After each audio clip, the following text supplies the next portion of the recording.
Patay ang isang 48 anyos na orthopedic doctor matapos mahulog ang kanyang minamanehong sasakyan sa isang sapa sa sitio Sinipil, Tunggel, Bagao bandang alas 8:11 ng gabi noong September 15, 2025.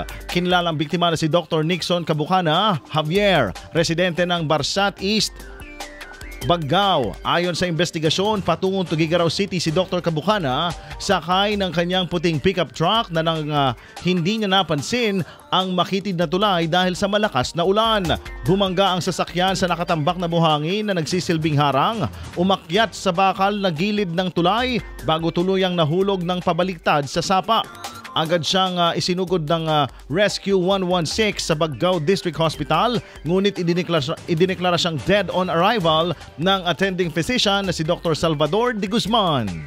IFM News.